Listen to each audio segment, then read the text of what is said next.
אז שלום לכולכם וברוכים הבאים לפודקאסט סימני דרך, הפודקאסט של חד קרן בית השראה, הוצאה לאור עצמאית ומנוע תרבות.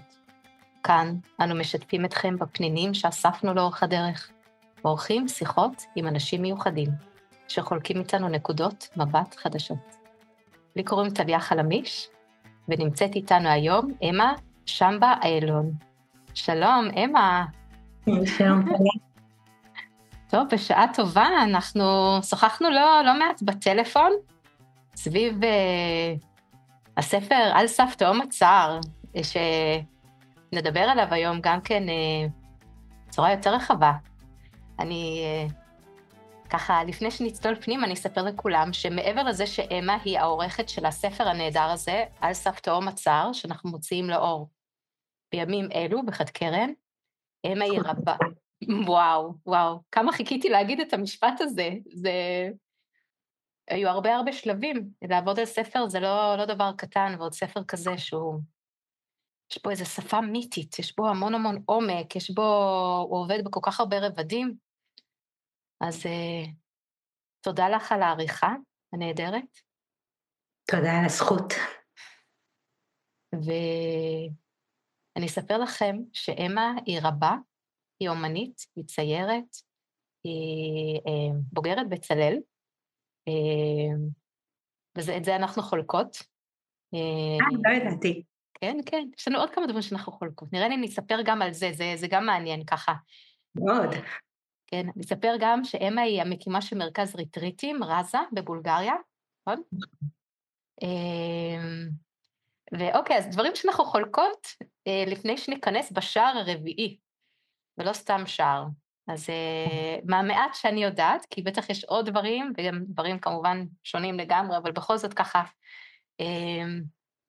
בעצם אנחנו שוחחנו עד עכשיו סביב הספר, ואני כל פעם מגלה עוד משהו, ואני ממש, האמת היא שאני מתרגשת מהרעיון של להכיר עוד קצת אותך, דרך זה שנדבר על הספר. גם אני מתרגשת להכיר אותך, התעוררה בי הרבה סקרנות. כן. אז אני יודעת שאת סיימת בצלאל 2 לפני שאני התחלתי ללמוד בבצלאל. וואלה, אז היינו ביחד בעצם, כאילו 2, כי זה 4 שנים. אני התחלתי ב-98, את סיימת לדעתי. אוקיי. אז לא התראינו במסדרונות של בצלאל, אבל אני יכולה להגיד שלפני כמה זמן חברה שלי עינת הביאה לי קלפים של אתי הילסון, היא אמרה לי, את חייבת לקרוא את זה, והיא הביאה לי עד הבית את זה שאני אקרא, בדיעבד אני יודעת שאת חיברת את הקלפי אורקול האלה, זה נכון, זה נהדר, אז חיברתי אותם, כי קצת, זה גם סוג של עריכה. נכון, אתי כתבה אותם, אבל אתה הפכת אותם לקלפים. אתי כתבה אותם, ולי הייתה הזכות, כן, לבחור ולערוך את הציטוטים, ובעצם עשיתי את זה הרבה שנים לפני שזה יצא לאור. אתי ממש השראה נורא גדולה בחיים שלי, כבר הרבה שנים, בעצם הכרתי אותה כשהייתי בגיל, כשהיא כתבה את היומנים, היא נרצחה בשואה כשהיא הייתה בת 29, וזה בערך הגיל שבו אני הייתי כשהגעתי אל היומנים, ומההתחלה שקראתי זה היה לי נורא משמעותי, כל כך משמעותי שהשגתי את הספר בהולנדית, והתחלתי ללמוד הולנדית, כי היומנים בעברית אין בהם את כל הכתבים של אתי, ורציתי לקרוא הכל, אז למדתי לקרוא זה הולנדית, ממש מילה, גם זה אהבה שלי לשפות, כאילו ספר שמשמעותי לי, אני אוהבת להישאר ולצלול לעומק. אז את זה אנחנו חולקות, זה ודאי, הנה, על בסיס העניין הזה אפילו הקמתי הוצאה לאור. מדהים. אני אראה לך עוד משהו שהגיע אליי, זה פשוט, יש לי את הכל מאוד מין שלך, ושירה חפר נתנה לי אותו. היא אמרה, את צריכה לקרוא, ככה זה הגיע, השירה הנהדרת, מלוקוס, אז גם כל מיני דברים שלך הגיעו. איזה יופי. כן, בספר מאוד. ואני גם כבר הרבה שנים עוקבת, וברשימה מקבלת מכתבים מההוצאה שלכם, וקוראת ספרים שלכם, אז יש לי הרבה הודיה על המפעל המבורך הזה, שמאוד מאוד ייחודי, אין הרבה הוצאות לאור שהן כל כך מדויקות, והלקטורה היא כל כך קשורה לעולמות הרוח ולעבודה פנימית, אז יש לי הרבה הערכה לבחירה הזאת להנגיש את הטקסטים האלה בעברית. הגעתי אליכם בהתחלה דרך הספר לאללה, אה, תרגמה העורכת של הספרים, שני ספרי השירה שלי, הדס גלעד. מהמם. אז יש לי קשר עמוק עם הדס, וכאילו ככה הכרתי אתכם. מהמם. טוב, אז הנה להמשך, כי נראה לי אנחנו חייבות איזו שיחה יותר ארוכה, אבל הדס עורכת בימים אלו את הספר שירה שלי, שאני מקווה שיצא לאור תוך כמה חודשים. אז יש לנו איזה בסיס כזה, ונראה לי שאנחנו צריכות ככה להיכנס בשער. אז אולי רק אני אקדים ואני אומר שאחד החידושים בספר, אחד ממיני החידושים הרבים זה שפרנסיס מדבר על שערים לאבל, ולי לפחות זה החידוש מאוד מאוד גדול, אפילו לראות בכל מיני מצבים שאפילו לא היו לי מילים לגביהם כשערים, ולהבין מה המאפיינים של כל שער, זה היה מאוד חזק. כן. בכלל להבין שאפשר, מה קורה בהם, איזה מפת דרכים. יש את השער הידוע לאבל, הידוע לשמצה, אבל הידוע כשאנחנו מאבדים מישהו או משהו. ויש עוד שערים, בעצם יש עוד אופנים לפגוש את האבל שהם לא... לא קשורים. אפילו אנחנו לא יודעים שאנחנו בעצם באבל, אנחנו אפילו לא יודעים למפות או להגיד. נכון. נכון, אנחנו לא יודעים מה חסר לנו. כן. אנחנו לא יודעים מה איבדנו, כי לא ידענו שזה אפשרי בכלל, שזה יהיה קיים במציאות שלנו, וזה קשור באמת לשער הרביעי. כן. אז אולי ככה, עוד קצת ככה, לפני שאנחנו ממש נכנסים בשער, אולי את רק תגידי איך את הגעת לפרנסיס, ואיך את הגעת לכל כל התפיסה הזאת, כל המפת דרכים הזאת, השערים פנימה אל עצמנו בעצם, שפרנסיס מציע, איך זה פגש אותך? אז אני אתחיל קודם בתמונה הרחבה יותר. כשאימא שלי התגלה לה סרטן, אני התחלתי לעשות תהליך אישי שלי, של להתחיל, כי אף אחד לא מכין אותנו לאובדן של אדם קרוב בתרבות מערבית. זה היה לפני הרבה שנים כבר, ואימא חייתה הרבה שנים מעבר לפרוגנוזה שלה, אז היה לי תהליך ארוך. ובתוך התהליך הזה הפכתי גם למלווה רוחנית, ועבדתי עם חולים סופניים במשך הרבה שנים בהוספיס בית, בקופת חולים כללית ובמסגרות שונות, וגם לימדתי הרבה קורסים על המוות כמורה לחיים. ובעצם נכנסתי לכל הדבר הזה, כי קודם כל אני הייתי צריכה להכין את עצמי. הייתי צריכה להכין את עצמי למוות של אימא שלי, שכאילו עמד כזה באופק, היה צפוי, עם ככה פרוגנוזה מאוד קשה, ולא ידעתי לאיזה מסע עמוק זה ייקח אותי. ובתוך התהליך הזה הכרתי גם את הספרים של סטיבן ג'נקינסון, שיצא לי גם לערוך את התרגום של הספר למות חכם, וגם לתרגם עוד ספרון של סטיבן, כיצד כל זה יכול להיות. אז העבודה הזאת עם הטקסטים והמשמעות של עבודת האבל, בעצם זה היה השער כניסה שלי אליה, וזו שפה מאוד אחרת. סטיבן מאוד מבחין בין אבל שקשור למוות, הוא לא אוהב לערבב את זה עם סוגי אבל שונים, עם שערים השונים. הוא מאוד מייחד למוות, הוא ממש מתייחס אליו כאלוהות, או כישות, שצריך להתייחס אליה מאוד מאוד בכבוד, והוא לא אוהב לערבב את סוגי האבל שקשורים למוות לסוגי אבל אחרים.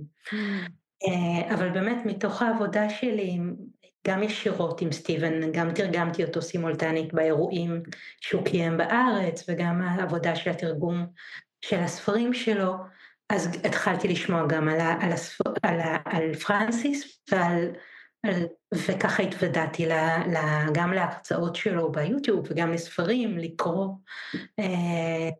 לא פגשתי אותו, לעומת סטיבן שפגשתי אותו הרבה פעמים, את פרנסיס לא פגשתי פנים אל פנים. דרך הטקסט.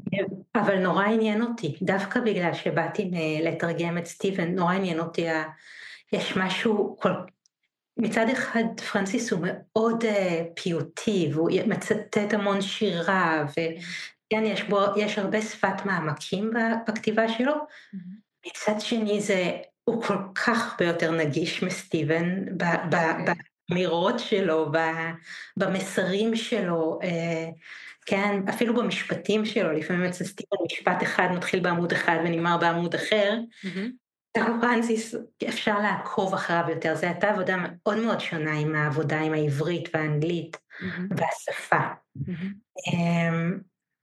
כן, ואז ככה הגעתי לפרנסיס. אז אתם פניתם אליי עם ההצעה, עם הבקשה לערוך את התרגום. כן, וכמו עם הספרים של סטיבן, שהרגשתי שאפשרו לי כמו להיכנס לקורס מרוכז עם סטיבן, עם קורס מרוכז על עבודת האבל, אז גם ההזדמנות הזאת היא לערוך את התרגום של אסף תהום הצער, זה אפשר לי לייחד עוד זמנים ועוד חשיבה ועוד תשומת לב לחשיבות של האבל, במיוחד בזמן הזה של המלחמה. וואו, אז באמת הגעת לפרנסיס אחרי הרבה שהייה עם אבל, אז ככה, יש לנו עוד משהו שאנחנו חולקות, זה גם אני איבדתי אמא. אומנם אמא שלי הייתה חולה במחלה כרונית, לאמא שלי הייתה טרשת נפוצה. זו מחלה שהיא מדרדרת והיא מתמשכת, אבל עוד שבגלל הגיל שלי, באותו זמן, כאילו, מבחינתי אז היה כאילו, טוב, אז היא תחיה איתי כל החיים פשוט, ומקסימום היא תהיה ממש ממש חולה. לא היה לי את ההכנה, לא מהסביבה, בטח גם לא מהרופאים, אבל גם לא, אני חושבת שהשלב חיים שלי, שגם כשהיו את כל הסימנים שהיום הייתי מזהה בן רגע, אז לא היה לי את ההכנה במהלך החיים שלה. בעצם לי זה היה, העיבוד היה אחר. אני חושבת שזה לא מובן מאליו להתכונן, ואני חושבת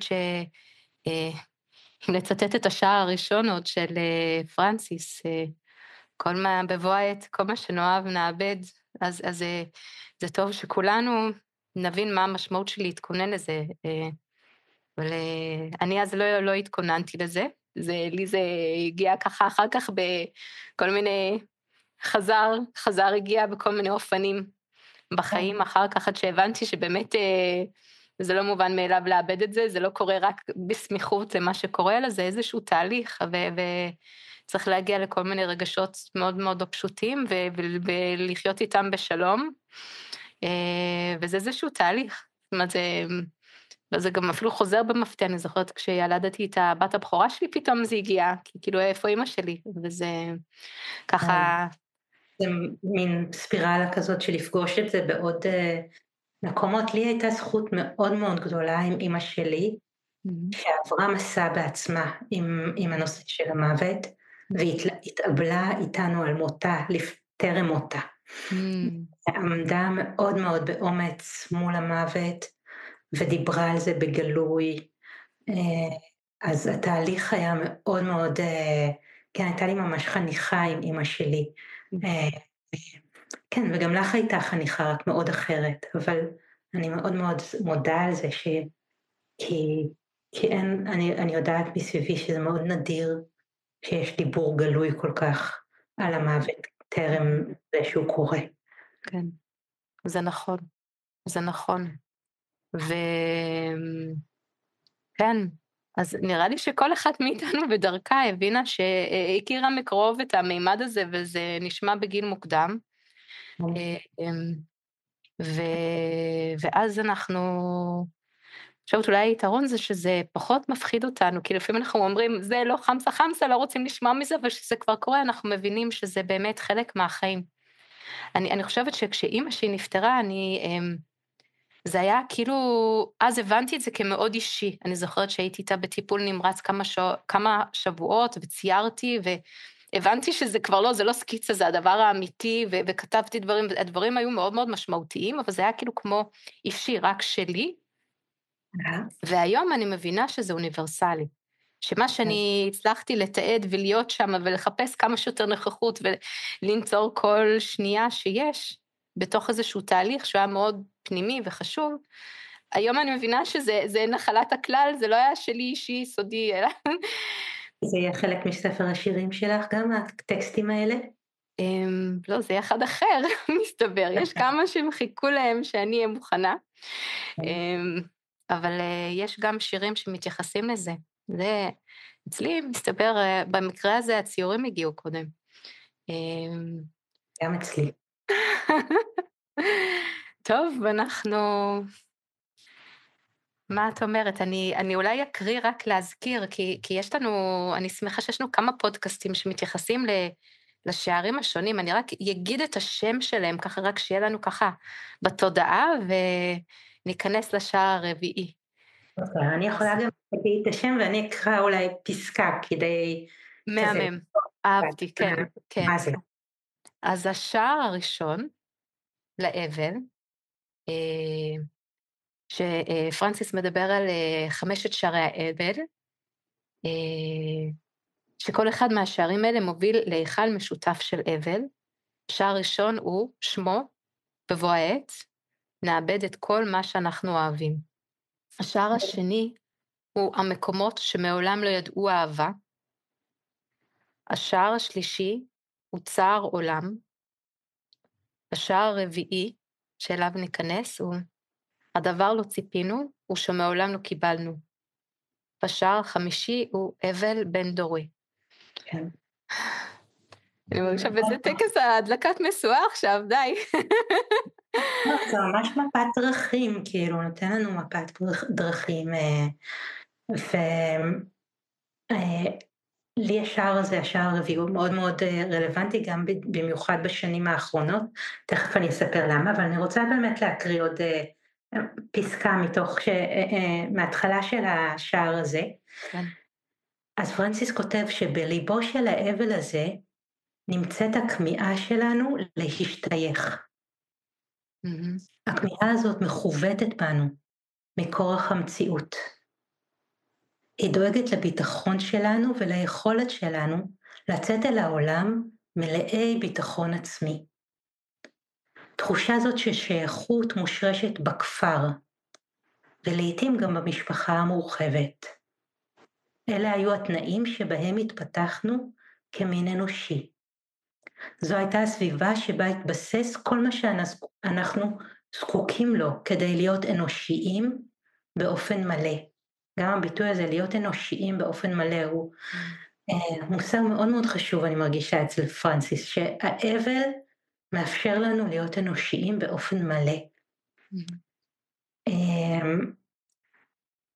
ואז הוא ממשיך ואומר, אנו בנויים לקרבה ולאינטימיות עם סביבתנו.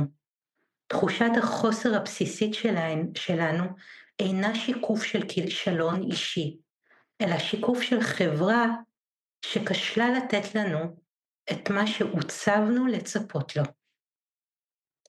זה נהדר. רגע, ספרי קצת למה הקטע הזה, איך זה פגש אותך? אני חשבתי במשך הרבה שנים שפרויקט חיי הוא להקים קהילה.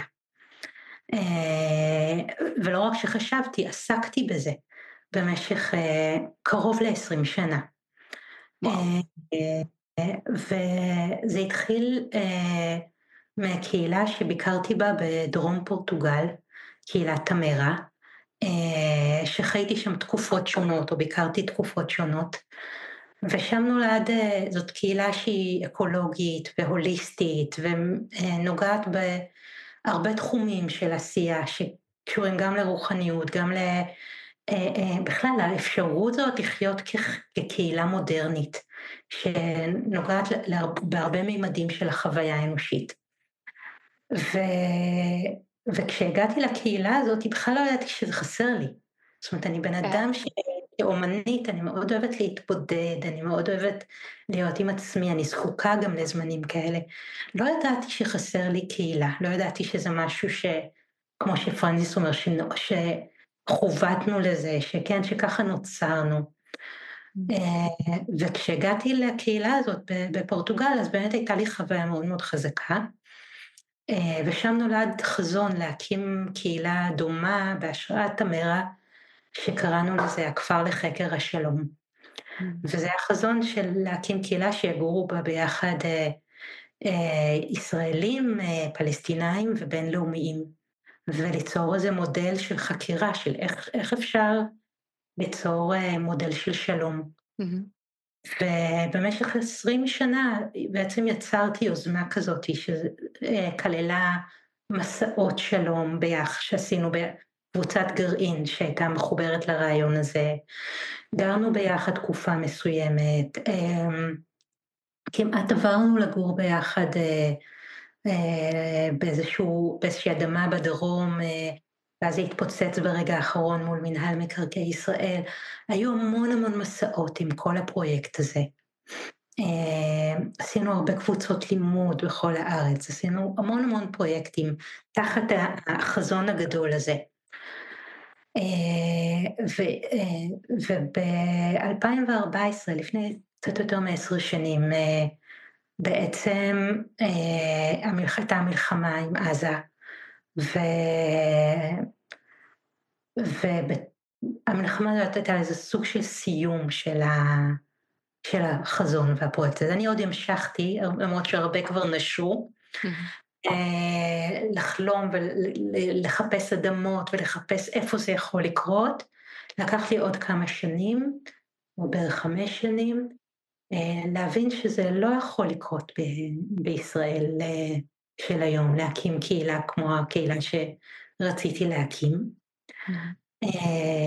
וזה היה חלק גם מהמעבר שלי לבולגריה, אני חיה בבולגריה, ואני מאמינה שאולי משהו מהחזון הזה של קהילה וכפר שלום יקום פה בבולגריה, אבל לאט. זה היה תהליך מאוד מעורר ענווה, כאילו היה לי מין חזון כל כך גדול, והאובדן שלו והשברון שלו היה שברון לב מאוד מאוד גדול, שאני חושבת שהקריאה והעבודה עם הספר של פרנסיס עזרה לי לעשות עוד תהליך בתוכו ולתת לו עוד מקום. לא רק להגיד, אוקיי, זה לא הצליח, אנחנו ממשיכים הלאה, יוצרים את החזון הבא, אני יוצרת כל כך הרבה דברים, כאילו לחזק את עצמי, אלא להגיד, לא, אני חשבתי שזה פרויקט חיי, והוא נשבר. ויחד עם השברון הזה גם עכשיו עם המלחמה, זה עוד יותר, כאילו עד כמה נחוץ גם מקום כזה שיוצר מודל לתרבות של שלום, כשהכל נראה מסביב חסר אפשרות, והולך למבוי סתום, וחסר חזון, וחסר תוחלת. אז כאילו החזון הזה של קהילה, ועוד יותר של קהילה שהיא חוקרת את האפשרות של חיי שלום, הוא ממש בלב של הקריאה הפנימית שלי. זה מדהים. כן, ואז באמת שקראתי את הספר, כשערכתי את הספר, את התרגום של הספר של פרנסיס, אחד הדברים שזה גרם לי לעשות, זה להבין שצריך מעגל של closure, של סגירה, ויחד עם אח שלי שהיה גם שותף לחזון הזה, והוא גר עכשיו בדרום פורטוגל בקהילת תמרה, כינסנו את כל האנשים שהיו קשורים לגרעין של הקהילה הזאת. לאחרונה, כן. בעקבות הספר בעצם. כן, תוך כדי המלחמה, עשינו מעגל ולשמוע איפה כל אחד נמצא עכשיו, ומה נשאר בתוך כל אחד מהאנשים, מחיי, כי זה נתן להרבה אנשים, איזו טעימה של איך זה להיות באמת בשייכות למעגל רחב יותר, ובגילוי לב במעגל רחב יותר. אז כן. ממש כבר יצאתי עם הספר למסע. נכון. אני רגע רוצה להדגיש מה זה השער הזה, שנבין מה איבדנו בשער, כי נשמע שאת גם כבר לוקחת אותנו גם לאיך אפשר להתאסף חזרה. כן. וזה שער שהוא מאוד חמקמק. פרנסיס מדבר על זה שזה שער קשה לזיהוי. זה שער קשה לזיהוי, אך נוכחותו מורגשת בחיים של כל אחד מאיתנו. השער הזה מזמין לקדמת הבמה דברים שיכול להיות שאפילו לא ידענו שאיבדנו. זה הדבר כאילו הלא ברור הזה הוא בעצם משהו שהוא נמצא איתנו, כאיזשהו חוויה כמו שהזכרת של או חוסר שייכות, או חוויה כזאת של מימד שטחי של הדברים, שאין לנו איזשהו חיבור למימד עמוק יותר, וזה כאילו קשה לשים על זה את האצבע, כי כאילו הדברים ממשיכים כרגיל, וכאילו לכאורה קיבלנו את כל הצרכים שלנו נענו, ואנחנו עדיין בדיכאון, אז מה הקטע? אז יש קטע, זה השער הזה, והוא מדגיש הדברים שלא ציפינו, או שמעולם לא קיבלנו, ואפילו לא ידענו שציפינו לדבר הזה. אז יש פה מימד של להבין, ואני מאוד הדהדתי מה שאמרת, שאני למשל, הוא אחר כך אומר שציפינו לאנשים, לחיבור שלנו לקדושה, דרך האנשים סביבנו, דרך כפר שלם, של קהילה בעצם, שתהיה סביבנו, שתזהה אותנו, שתקבל אותנו, יש לנו את התקשורת איתה, את המגע, את השיקוף. לתת את המתנות שלנו, להכיר במתנות שלנו. כן, שאפילו קשה לנו, שיהיה לנו את הערך העצמי שלנו, אם אין קודם את השיקוף הזה, של הקהילה סביבנו, שמכירה בערך שלנו, עוד לפני שאנחנו מוציאים את המתנות האלה החוצה, עוד לפני שאנחנו מוכיחים כביכול, אלא שהם אומרים, אתם כבר המתנה, ורואים בנו את המתנה, ואנחנו מרגישים את השייכות למכלול הזה. אז כל מה שאפילו תיארת, זה כבר איך קהילה עושה את זה, שיש מעגל, ואנשים יכולים להיות חשופים, ולומר את הדברים, ושתהיה הקשבה נרחבת של קבוצה, שתזהה כבר את הדברים, ותאמין במתנות שיש לנו לתת, זה דבר ענק, וזה חסר לכל כך הרבה מאיתנו. אני יכולה להעיד לי זה היה כל כך חסר, שאפילו אני זוכרת שהייתי, זוכרת שפעם הייתי באיזשהו סדנה, אני זוכרת שהיה של פטריציו פאולטי, שהוא מורה מאוד גדול, שאני שמחה שלמדתי ממנו כל כך הרבה בשנים, אז היה איזה משהו, איזה תרגיל כזה פשוט, של לעשות מין, לתאר את הסודות השונים של חיים, והיה את קהילה, היה צריך כאילו כמו לקמת ולהגיד עד כמה אני מרוצה מהדבר הזה, ואני אפילו אמרתי, כן, אבל מה זה? כאילו חברים, זוגיות, אני יכולה להגיד אני בזוגיות, אני לא בזוגיות, אני יכולה להגיד אני מרוצה מהמצב המקצועי שהיא לא מרוצה, אבל קהילה, כאילו, מה זה? כאילו, מי זה? מה אני עושה עם זה? זה כאילו, זה כמה שנים, זה היה מין, אפילו לא ברור מה זה. אני מאוד שמחה להעיד היום שאני אפילו יודעת מה זה, ואני מרגישה חלק ושייכת לי, אבל החוויה הזו של להתהלך בעולם ולא להרגיש שייכת למשהו, זה היה משהו שליווה אותי המון שנים. מה עשה את השינוי בשבילך לאפשרות הזאת של שייכות? אז אני חושבת שהשאלה הזאת, למשל שנשאלתי על ידי זה, ככה באופן תקופתי, וכל פעם זה היה מין, טוב, אז אני רוצה להבין מה זה, או לפחות לדעת על מה ויתרתי. זה היה בהתחלה אפילו הזיהוי, שם היה השלב של הזיהוי שבכלל יש מימד כזה לחיים. אני חושבת שאצלי החוויה, החוסר חוויה של שייכות הייתה כל כך גדולה שהיא צעקה לשמיים. זה היה, אז החלק בי ממש היה כמע לחוויה הזאת, אז אם אמא שלי נפטרה בגיל מוקדם, אז במשפחה של אבא שלי, לא היה לי שם חלק, אז חוויתי שם חוסר שייכות כל כך גדול, אז באמת חיפשתי, אני חושבת שבהתחלה זה היה השתייכות למימד יותר גבוה, זה היה לאלוהים, ואז אמרתי, טוב, איפה היתר? איפה כולם? אבל אני מאוד שמחה שהחיבור לאלוהים היה. אני חושבת שהרבה פעמים החיבור לאלוהים קורה לאנשים מאוד בודדים, ואז צריך ככה קצת לחזור לעולם, לשמור על הקשר הזה. אם פרנסיס דיבר על החיבור שלנו לקדושה, אז אני מרגישה שכאילו שם הכל הלך לשם. שזה ואז גם הבנתי, מדבר על זה שהוא מצטט את רילקה, והוא מדבר על השייכות לקהילה לא רק עם בני אדם, אלא גם עם חוק הכוכבים, כן, והוא קורא לנו, כן, דרך השער הזה גם להרגיש את הקהילה של החיבור שלנו, גם כן, אל הקוסמוס. אבל זה היה יותר נגיש. זה היה הרבה יותר נגיש. גם לי הרבה יותר נגיש. אבל אחר כך היה לי את השאלה, אז איפה כולם? זה משהו מאוד מאוד מעניין שהגיעה השאלה הזאת, וכשהגיעה השאלה הזו זה נפרץ איזה סכר, אני ממש, קודם כל התאבלתי על איפה כולם כל כך הרבה שנים, אני חושבת שזה גם קשור לחוויית דור שלישי לשואה מצד אימא, זה קשור לכל מיני דברים שראיתי על טיפשות אנושית מצד אבא, שהבנתי שאני רוצה משהו אחר לעצמי, אבל אז שאני אפילו לא יודעת איך לברוא את זה, זה היה משהו מאוד... זה משבר גם, כאילו, של השייכות המין האנושי, גם היום, כאילו, כשאנחנו רואים מה קורה מסביב, כאילו, להיות שייכת למין בני האדם כשמתחוללים דברים כל כך נוראיים, זה קשה. כן, כן. אז אני חושבת שהיה בזה גם מימד של חיבור, ואני מאוד שמחה שהיום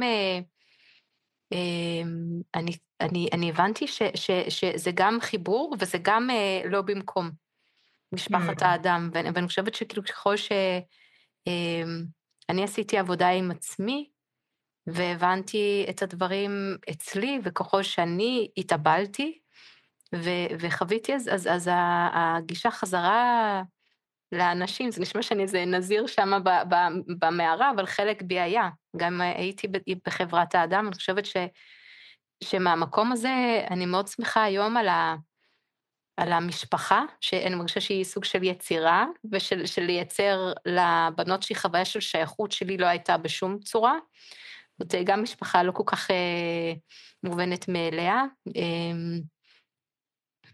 של הבנות שלי ושל הילדים של הבן זוג שלי, שאנחנו יצרנו איזו הרכבה כזאת שיש בה כל כך הרבה שייכות, ואני ממש מרגישה את הריפוי של להעניק להם, האמת היא לכל 5 הילדים, לא רק לבנות, 2 הבנות שלי, חוויה של שייכות, זה ממש איזשהו ריפוי גם עבורי, ואני גם חלק מקהילה יותר רחבה במרחב שאני נמצאת בה, אבל זה היה ממש איזה גילוי, אני ממש בכלל להבין שיש דבר כזה, ואז לרצות להעניק את זה, אני גם חושבת שאי אפשר להבין את המימד הזה שלי, בלי הנה רשום פה חד קרן בית השראה, בכוונה רשמתי את זה, הרצון להקים בית להשראה, זה התחיל מתוך הבדידות שלי, ועם הבנה שאני רוצה לייצר בית, ואז אני רוצה להזמין את כולם לבית, וזה היה... בעצם, כאילו, כשחסר לנו משהו ברמה כל כך אקוטית, כמו שאת מתארת, אז את אומרת, כאילו, אולי זה בלתי אפשרי למצוא את זה, אז היית צריכה ליצור את זה. וואו, כן, כן. כן, כי הקהילה הזאת לא הייתה שם איפשהו בחוץ, כאילו, היא הייתה צריכה את האלכימיה שלך כדי להיווצר, ואת העיניים שלך כדי להכיר בזה שהיא קיימת עכשיו כבר, כן, במעגל שיצרת. כן, כן, ועם הרבה ענווה, כי זה, כאילו כשאתה מקים יש מאין משהו שהוא לא רק שלך, זה יותר בטוח, נגיד לצורך העניין איזה ציור, כי אני האחראית, אבל קהילה זה לא רק אני, זה עוד אנשים, ועוד רצונות, ועוד כוונות, וזה... אז זה רק להציע, זה כאילו לפתוח, כאילו להבין מה אמיתי עבורי, ולחפש מי בתעודה עם זה, ומאוד, אני חושבת שזה מאוד אלקטיבי, זה ברוכים הבאים, וזה גם, זה מי אני, וזה מין תהליך שלם בעצם, להגיע למקום כזה, ואני בלמידה, אבל אני בלמידה הרבה שנים, זה כאילו סוג של משהו שהוא כל פעם חוזר מעוד כיוון ועוד כיוון. כן. את יודעת, אנחנו הזכרנו את אילסום בהתחלה של השיחה שלנו. כן. אני יוצרת עכשיו קורס חדש בהשראת אתי הילסום, יחד עם דינה אוהד צור, שאנחנו מלמדות ביחד, וקראנו לזה טרנספורם, להתמיר. אנחנו מרגישים שצריך להתמיר כל כך הרבה דברים עכשיו, כמו שאת מדברת גם להתמיר את הצער, כדי שהצער, אם לא מתמירים אותו, הוא הופך לנקמה, הוא הופך למרירות. אז השיעור הראשון שלנו יהיה להתמיר את הבדידות.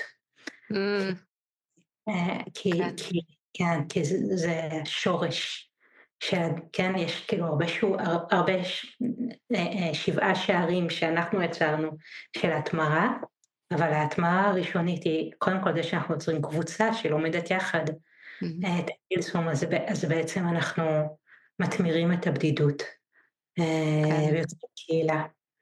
כן. בעצם פרנסיס ממש מדבר על זה שבעצם להבין שאנחנו חלק ואנחנו חלק מקהילה, זה איזשהו מפתח, זה האנטידוט, זה האופן שלנו גם להתגבר על זה, ולהבין שהבדידות הזאת שאנחנו חווים, היא בעצם, היא של האנושות, היא של, אנחנו לא לבד עם הבדידות הזאת, ואז זה ככה, זה נותן לנו מימד אחר של הסתכלות, אני לא לבד בבדידות שלי, כל אחד בתוך איזה תא קטן כזה של עצמו, אבל יש עוד ממדים. כן, זה ממש פתאום להסתכל על התרבות ולהבין, זה לא תמיד היה ככה, קודם כל היו תקופות שזה היה אחרת, ושזה יכול להיות אחרת, שכאילו מה שנראה לנו נורא מובן מאליו, שאיך אנשים חיים בתוך הבדידות הזאת, בתוך הבדידות הקיומית הזאת, שזה היה אחרת וזה יכול להיות אחרת. בעצם זה שיש לנו איזושהי הצצה לאחרת הזה, לחזון הזה, פותח איזה פתח לתחושת שייכות, וזה פותח גם פתח לאבל על מה שחסר לנו, ואפילו, כן, ועל מה שהתרבות לא מספקת לנו, אבל זה גם נותנת לנו אחריות, באמת, ליצור מתוך האבל הזה, ליצור משהו חדש, ולאפשר לעוד אנשים להתמודד עם הבדידות הזאת באופן אחר. אז אני רוצה להדגיש משהו שאת אמרת, שבעצם המפתח, גם בתוך איזשהו תהליך של התמרה, זה להכיר בדברים, וגם להתאבל עליהם, לתת לאבל מקום. אני חושבת שאם יש איזשהו מסר של פרנסיס, זה לתת מרחב לאבל, בעצם ככל שאנחנו נותנים לו מקום, ולא בורחים מזה, ולא יאללה די כבר, יאללה, יאללה תצאי מזה, כבר עבר איקס זמן קדימה, נגמרה השבעה, כזה להבין שבאמת, בעצם הצלילה, כאילו לגעת בתחתית, ואז אנחנו עולים אחרת, בעצם לאפשר לעצמנו, וגם לדעת שאנחנו לא נשתגע שמה. יכול להיות שנצטרך עוד מישהו שם איתנו, אבל אנחנו גם לא חייבים לעשות את זה לבד. חלק אולי נעשה לבד, חלק נעשה עם עוד מישהו, אבל ככל שהחלק הזה בנו יהיה לנו נגיש, אז החמלה האנושית, להרגיש חלק את האנושיות שלנו, היכולת שלנו להיות יצירתיים, היא תלך ותגדל, אז זה בסדר, זה בסדר, זה בסדר אם לא התגברנו על הכל, זה בסדר אם יש את הרגשות האלה, להפך, זה מבורך, אפשר לעבוד עם זה, וזה לא חייב להיות ככה לנצח, זה יהיה עם רגש אחר, זה יהיה אותו רגש שעבר לאוקטבה הבאה שלו.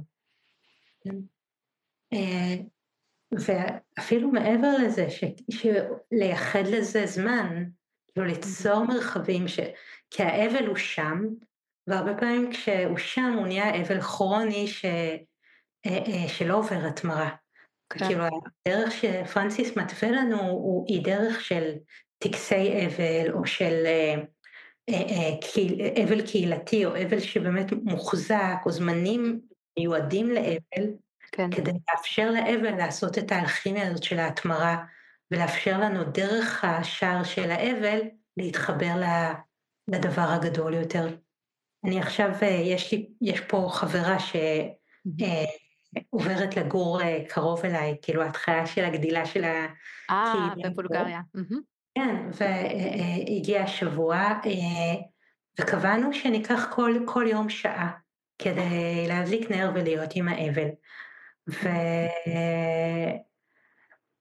ואני מרגישה שאם אני לא עושה את זה, אז האבל פשוט מציף או הוא תת-קרקעי ומאחיר. אבל כשאנחנו מקדישים לאבל זמן מודע, אז הוא מאפשר לנו להיות בקשר עם הלב שלנו. כן, וזה גם נראה לי שכאילו לייצר, יש פה איזו יצירה של מיכל, יש שעה, הנר, יש זמן, זה מרגיש אפילו כמו זמן מדיטציה, זמן שאנחנו מאפשרים לעצמנו לא להגיד, טוב, די למחשבה הזאת, אני אמורה להיות יצרנית, או יש הרבה כביסה, או כל אחד עם הדבר הזה שתקוע לו איפשהו, אלא לא, יש לי זמן, ואני לא ממהרת לעצמי, וזה מאוד חזק, ואני בטוחה שיש הרבה כוחות חדשים, או איך את חובה? אני חובה את זה שאני ממש נהיית חולה אם אני לא עושה את זה. זאת אומרת, כאילו, האבל נצבר בתוך הגוף, כשהתחילה המלחמה, נהיו לי ממש כאבים בכתף, אקוטיים. אני זוכרת שלא ידעתי אם את יכולה אפילו לערוך, כי היו לך כאבים כאלה. נכון, נכון. ואז כאילו, עברתי עם זה כל מיני תהליכים, ובמדיטציה הבנתי שבעצם במקום התרגול היומי שהיה לי של לקרוא זוהר כל בוקר ולעשות את המדיטציה שלי בבוקר, הבקרים שלי הפכו ללקרוא חדשות כל בוקר. ושכדי לרפא את עצמי אני צריכה לחזור לתרגול שלי. ובאמת שהתחלתי לעשות את זה, הכאבים עברו תוך שבוע. כאילו ניסיתי איזה כל מיני מסאז' וכל מיני תרגילים, ושום דבר לא עזר.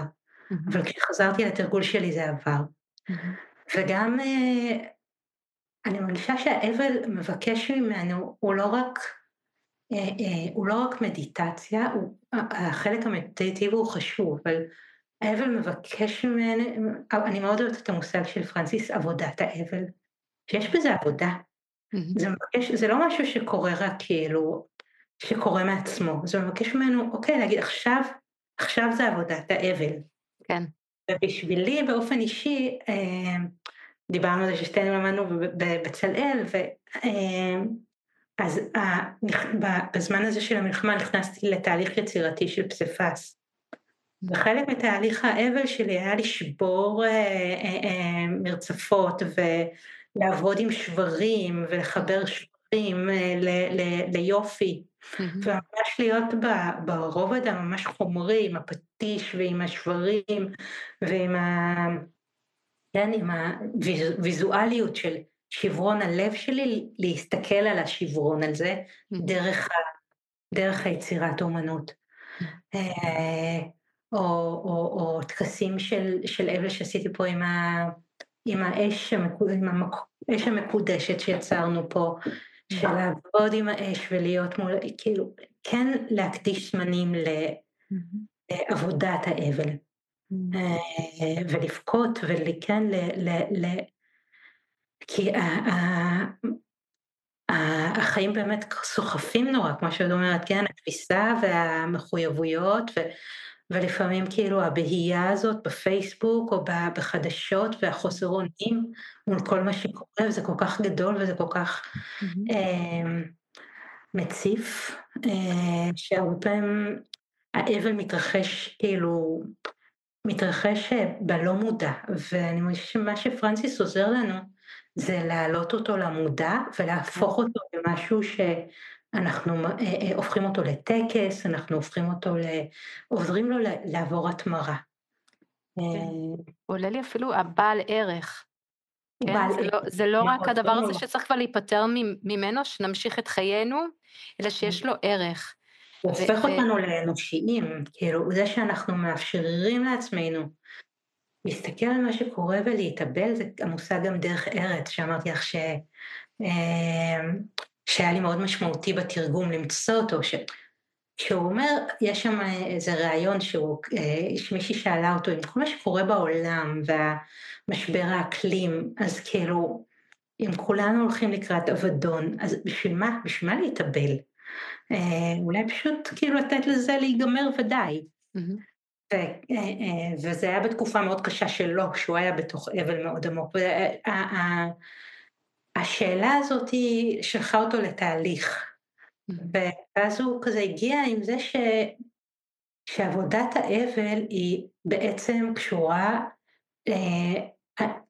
כשאני חיפשתי את המילה הראויה לזה בעברית, הוא קורא לזה manners, good manners, אבל אני תרגמתי את זה לדרך ארץ, ונורא שמחתי עם התגלית הזאת, שבעברית יש את הביטוי הזה שהוא אפילו יותר מדויק מהאנגלית, הוא יותר מדויק מהמקור, אני מרגישה. הוא קשור לארץ, כן? הוא קשור לדרך של החיבור שלנו אל האדמה, אל הארץ, והוא גם קשור למחויבות שלנו, למה שנדרש מאיתנו. כאילו השער הרביעי, השם שלו קשור כאילו משהו שלא קיבלנו וכאילו היה מגיע לנו. אבל זה לא רק כזה מן הילד הנעלב שהגיע לי ולא קיבלתי, אלא זה דורש מאיתנו, יש משהו בזה שמבקש מאיתנו, אוקיי, אין קהילה, אז תיצרו קהילה, כי האנושות צריכה את זה, לא רק אתם צריכים את זה, האנושות צריכה את זה, ואין אבל, אין מרחבים של אבל, אז תיצרו מרחבים של אבל, כי האנושות צריכה את זה, לא רק אתם צריכים את זה. ולא רק האנושות צריכה את זה, האדמה צריכה את זה. הדרך, כן, זה סוג של אדיבות גם. אדיבות ויראת כבוד למה שאנחנו שייכים אליו, שכשאנחנו מכירים בשייכות שלנו לעולם, אז ההתאבלות שלנו על ההרס שלו ועל ההרס שנעשה סביבנו, היא התגובה הראויה, ויש משהו בראויות הזאת, בלהיות ראוי, ולהגיב באופן שראוי למה שקורה, שמחזיר לנו את האנושיות. ממש, והוא ממש אומר שהקהילה משקפת לנו חזרה את הערך שלנו, כשאנחנו עוד עבודים בשער הזה, אז אנחנו לא בטוחים בערך העצמי שלנו, כי הערך העצמי שלנו קודם כל הוא משתקף מתוך הכפר, האנשים סביבנו, ואפילו אנחנו יכולים לחשוב שאז כנראה לא מגיע לי איזה יחס, כנראה אני אחראית לאיזה בלגן שקורה לי בחיים, כנראה אני לא משהו. יש איזשהו שלב שהקהילה משקפת לנו את זה חזרה, וככל שאנחנו מאבדים את האבל שלנו, אנחנו יכולים לשקף את זה חזרה לאחרים. זה איזשהו תהליך כזה. כמו שחפיד אומר, שכן, שכולנו מתהלכים בעולם כמו קבצנים, מי אוהב אותי, מי אוהב אותי. כן. ואז לעשות את ההיפוך הזה, ולהיות האהבה הזאת, שכולנו כל כך צריכים וזקוקים לה. כן. ולהכיר שאנחנו קודם כל חייבים להיות הקבצנים, בשביל אחר כך להיות הנדיבים, וככל שאנחנו יודעים שאנחנו גם היינו קבצנים, ולפעמים אנחנו עדיין קבצנים, אז זה מאפשר לנו לעשות את הקפיצה הזאת, ואולי אני אזכיר את הדבר הזה שדיברת עליו, שהוא גם איזשהו פרי של השער הזה, ושאני ממש הייתי שמחה להדגיש אותו ככה, לקראת סיום שלנו בעצם פה, זאת אומרת שבא לי לדבר איתך עוד. זה המתנה, נמצא איזה עוד סיבה לדבר או ככה, המתנות שלנו לעולם. בעצם פרנסיס מדבר על זה כממש תעסוקה רוחנית, שזה ככל שהכפר מאשרר אותנו, ואז אנחנו מצליחים לאשרר את עצמנו, אז אנחנו יכולים להציע לעולם את המתנות שלנו, בעצם את הדבר הזה שיש בנו, זה לא משהו שאנחנו צריכים להמציא אותו, ללמוד ממישהו אחר, זה בעצם קיבלנו כבר את המתנות האלה, ויש איזשהו תסכול עמוק, שאנחנו מסתובבים בעולם, אנחנו לא נותנים את המתנה שלנו, ובעצם המתנות האלה, הוא ממש אומר, מהי המתנה שאתה נושא בנשמתך? מה הבאת ללב הכפר? זה הכפר, זה הסקרנות של נשים סביבנו, שעוזרת לנו להוציא מתוכנו. יש איזשהו שלב שאנחנו זקוקים לעזרה. אז אנחנו זקוקים לעזרה, וככל שאנחנו נותנים את המתנות שלנו, אנחנו נותנים את העזרה לאחרים, וזה הרקמה האנושית הזאת. אבל בשביל זה צריך לפגוש את האבל, ולהבין ולהכיר במתנה, קודם כל בעזרת מישהו אחר, ואחר כך כמתנה שלנו לעולם, וזה וואו. זה שזה מחזיר אותי להודות לך שוב על הפרויקט הזה של חד קרן, בית להשראה, ועל זה שאני מרגישה שבאמת את נותנת את המתנה שלך לעולם, ושהעבודה שלך היא השליחות שלך. ואני מרגישה גם את זה על עצמי, כן, ביצירה של המקום הזה פה בבולגריה, של בית ספר למסתורין רזה, וזה כל כך לא מובן מאליו לחיות חיים שבהם העשייה שלנו היא המתנה שלנו לעולם, והיא באה מתוך תשוקה כל כך גדולה לעשות טוב ולעשות שינוי, ו... ולצעוד כאילו to walk my talk, לעשות את מה שנדרש ואת מה שהנשמה שלנו מבקש מאיתנו לתרום. אז כן, יש בי הרבה הודיה על זה שאת עושה את זה, וגם שדרך זה גם הספר מצר יצא לאור, ואני מרגישה שהוא כל כך, באמת, אני מרגישה שהוא כל כך נחוץ, כי הוא בשער הזה השער הרביעי שדיברנו עליו היום, יש שם תיאור שפרנסיס מתאר שהוא במצוקה מאוד גדולה, והוא מגיע לספר של פמה צ'ודרון, והוא קורא בספר הזה ומתחולל בו שינוי. וזה נורא יפה לראות את זה כאילו יכולים לקרות בנו שינויים מכל מיני סיבות, יכולים לקרות שינויים והתמרות מזה שאנחנו מוצאים קהילה או קבוצת שייכות, אבל לפעמים ספר יכול ממש ממש להיות קטליזטור לשינוי. קיצור דרך. כן, לפרוץ דרך, לעשות שינוי תודעה, שעושה גם שינוי רגשי, כן, הוא מתאר שהוא ממש היה בדיכאון בתקופה הזאת, הרבה חברים ואנשים שהוא הכיר שמתו והתאבדו, וממש זה היה יותר מדי, ובספר הזה של פמה צ'ודרון הוא התחבר למושג הזה, אומץ הלב שנדרש בזמן של אובדן. כן. אבל חשבתי על זה כשקראתי את הפרק הזה עכשיו עוד פעם, לקראת הפגישה שלנו, של עד כמה ספר יכול להיות משנה חיים. אני יודעת נגיד הספר של אדי אילסום היה כל כך משנה חיים עבורי, ועד כמה הספר הזה של פרנסיס, אני מרגישה הוא ממש יכול להיות, במיוחד לאנשים שגם נמצאים עכשיו בתוך אובדן אקוטי, שממש איבדו יקירים, וגם אנשים שמתמודדים עם אובדנים אחרים, אובדנים מול מה שקורה עכשיו במרחב. אפילו אובדן של אמון, זה מאוד מאוד חזק. אמון, ממש, ממש. אז כן, אז זה ספר שממש נותן כלים ומאפשר שינוי תודעה, ואני מרגישה באמת זכות שעזרתי לזה לקרות ולהתפרסם בעברית. תודה רבה, כן, ממש תודה לך. אני מרגישה שאם יש משהו טוב בספר, יש הרבה דברים טובים בספר, אבל הספר הזה, חייבת להעיד, הוא עבודת קהילה. זאת עבודה, אנחנו קיבלנו את הזכות להוציא את הספר לאור, אבל יש קהילה שלמה של אנשים שהאמינו בספר, שראו את הספר בעברית, שהתפללו, שעזרו, שתמכו, שקראו, שהחזירו, כן, כן, ויש, זה מאוד חזק. כל ספר הוא קהילה, אבל בספר הזה הכי הרגשתי את זה מכל הספרים שיש, הוא כבר נמצא בתוך רשת של אנשים שמבינים את הכוח של קהילה. וכן, כן, תודה על המראה. גם אני חייבת להגיד שהרבה שנים שאלתי את עצמי מה זה, אני ממש הרגשתי שאני הולכת בחושך, וכל פעם משהו יצטרף, אבל החוויה הפנימית שלי היה של ללכת בחושך. וכנראה בסוף באמת יוצא מזה משהו. כן. איזושהי העמקה של היכרות עם החושך, כאילו, את יודעת, כולנו נולדים גם מהחושך, הרחם הוא חושך, וכשאנחנו מכירים גם את רחם התודעה, או את רחם ההוויה, את החושך גם של הדיכאון, או של האבל, אז יש לידה גם בתוך זה.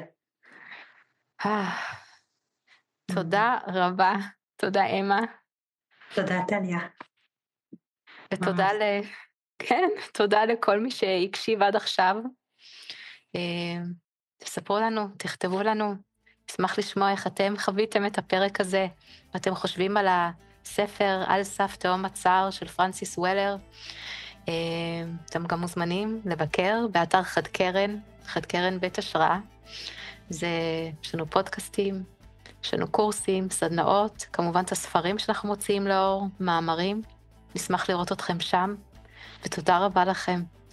יום טוב, תבורכו, ולהשתמע בקרוב.